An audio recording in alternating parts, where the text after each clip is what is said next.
പ്രഭാഷകന്റെ പുസ്തകത്തിൽ നിന്നുള്ള വായന, അധ്യായം 43. തെളിഞ്ഞ ആകാശവിധാനം സ്വർഗീയ യൗന്നത്യത്തിൻ്റെ അഭിമാനമാണ്.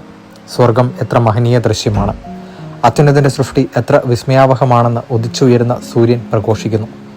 മധ്യാഹ്നത്തിൽ അത് ഭൂമിയെ വരട്ടുന്നു. അതിൻ്റെ അത്യുഗ്രമായ ചൂട് സഹിക്കാൻ ആർക്ക് കഴിയും? ചൂള ജ്വലിപ്പിക്കുന്നവൻ എരിയുന്ന ചൂടിൽ ജോലി ചെയ്യുന്നു. സൂര്യനാകട്ടെ അതിൻ്റെ 3 ഇരട്ടി ചൂടിലാണ് പർവ്വതങ്ങളെ ദഹിപ്പിക്കുന്നത്.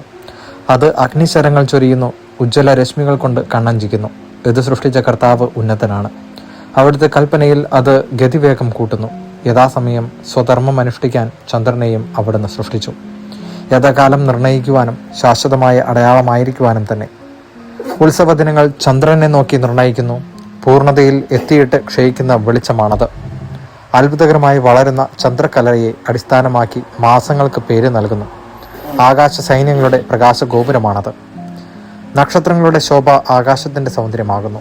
കർത്താവിൻ്റെ ഉന്നതങ്ങളിൽ മിന്നിത്തിളങ്ങുന്ന അലങ്കാര നിരയും. പരിശുദ്ധൻ്റെ കൽപ്പനയാൽ അവ യഥാസ്ഥാനം നിലകൊള്ളുന്നു. അവ ഒരിക്കലും കണ്ണു ചിമ്മുന്നില്ല. ശോഭയാൽ അഴകുറ്റ മഴവില്ലിനെ നോക്കി അതിൻ്റെ സൃഷ്ടാവിനെ സ്തുതിക്കുവിൻ. മനോഹരമായ ചാപം കൊണ്ട് അത് ആകാശത്തെ വലയം ചെയ്യുന്നു.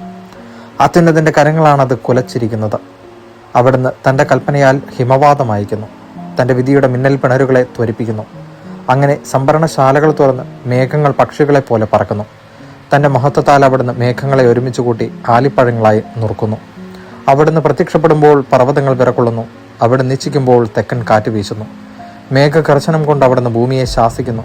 വടക്കൻ കാറ്റും ചുഴലിക്കാറ്റും കൊണ്ട് ശാസിക്കുന്നു. പറന്നിറങ്ങുന്ന പക്ഷികളെപ്പോലെ അവിടുന്ന് മഞ്ഞ് വിതറുന്നു. വെട്ടുക്കിളിപ്പറ്റം പോലെ അത് ഇറങ്ങി വരുന്നു. അതിൻ്റെ വെണ്മ കണ്ണഞ്ചിക്കുന്നതാണ്. അത് വീഴുന്നത് കണ്ട് മനസ്സ് വിസ്മയഭരിതമാകുന്നു. അവിടുന്ന് ഭൂമിയിൽ ഉപ്പ് പോലെ തുഷാരം വിതറുന്നു. ഉറയുമ്പോൾ അത് കൂർത്ത മുള്ളു പോലെയാകുന്നു. തണുത്ത വടക്കൻ കാറ്റ് വീശി ജലോപരിതലം മഞ്ഞുകട്ടയാകുന്നു. ജലാശയങ്ങളുടെ മുകളിൽ അത് പൊങ്ങിക്കിടക്കുകയും ജലം അതിനെ പടച്ചട്ട പോലെ അണിയുകയും ചെയ്യുന്നു.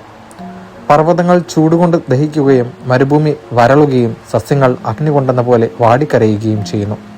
എന്നാൽ മൂടൽമഞ്ഞ് എല്ലാറ്റിനെയും അതിവേഗം സുഖപ്പെടുത്തുന്നു. മഞ്ഞ് പ്രത്യക്ഷമാകുമ്പോൾ ചൂട് ശമിച്ച് ഉന്മേഷമുണ്ടാകുന്നു. അത്യഗാധത്തെ നിശ്ചലമാക്കി അതിൽ ദ്വീപുകൾ പ്രതിഷ്ഠിച്ചത് അവിടുത്തെ നിശ്ചയമാണ്. സമുദ്രസഞ്ചാരികൾ അതിലെ അപകടങ്ങളെപ്പറ്റി സംസാരിക്കുന്നു. നാം അത് കേട്ട് വിസ്മയിക്കുന്നു. അസാധാരണവും അത്ഭുതകരവുമായ സൃഷ്ടികൾ അതിലുണ്ട്. എല്ലാത്തരം ജീവജാലങ്ങളും അതികായങ്ങളായ സമുദ്ര സത്വങ്ങളും അതിലുണ്ട്. സ്വന്തം ശക്തിയാൽ അവിടുന്ന് ലക്ഷ്യം പ്രാപിക്കുന്നു. അവിടുത്തെ വചനത്താൽ എല്ലാം നിശ്ചിത മാർഗത്തിൽ ചരിക്കുന്നു. എത്ര പറഞ്ഞാലും മുഴുവനാവുകയില്ല. എല്ലാറ്റിൻ്റെയും സാരം ഇതാണ്: അവിടുന്നാണ് സർവ്വവും. അവിടുത്തെ പ്രകീർത്തിക്കാൻ എവിടെ നിന്നാണ് നമുക്ക് ശക്തി ലഭിക്കുക? എല്ലാ സൃഷ്ടികളെയും കാൾ അവിടുന്ന് ഉന്നതമാണ്. കർത്താവ് ഭയവും ഭക്തിയും ജനിപ്പിക്കുന്നു. അവിടുന്ന് അത്യുന്നതനും അവിടുത്തെ ശക്തി അത്ഭുതകരവുമാണ്. എല്ലാ കഴിവും ഉപയോഗിച്ച് കർത്താവിനെ സ്തുതിക്കുവിൻ. അവിടുന്ന് അതിനും ഉപരിയാണ്. സർവശക്തിയോടും കൂടെ അവിടുത്തെ പുകഴ്ത്തുവിൻ. തളർന്നു പോകരുത്. എത്ര പുകഴ്ത്തിയാലും പരിധിയിലെത്തുകയില്ല. ആരവിടുത്തെ കണ്ടിട്ടുണ്ട്? ആർക്ക് അവിടുത്തെ വർണ്ണിക്കാൻ കഴിയും? ആർക്ക് അവിടുത്തെ വേണ്ട വിധം പുകഴ്ത്താൻ കഴിയും? ഇവയേക്കാൾ മഹത്തായ നിരവധി കാര്യങ്ങൾ നമുക്ക് അജ്ഞാതമായി വർത്തിക്കുന്നു. അവിടുത്തെ ഏതാനും സൃഷ്ടികൾ മാത്രമേ നാം ദർശിച്ചിട്ടുള്ളൂ. എല്ലാം സൃഷ്ടിച്ചത് കർത്താവാണ്. തൻ്റെ ഭക്തർക്ക് അവിടുന്ന് ജ്ഞാനം പ്രദാനം ചെയ്യുന്നു. ദൈവവചനമാണ് നാം കേട്ടത്.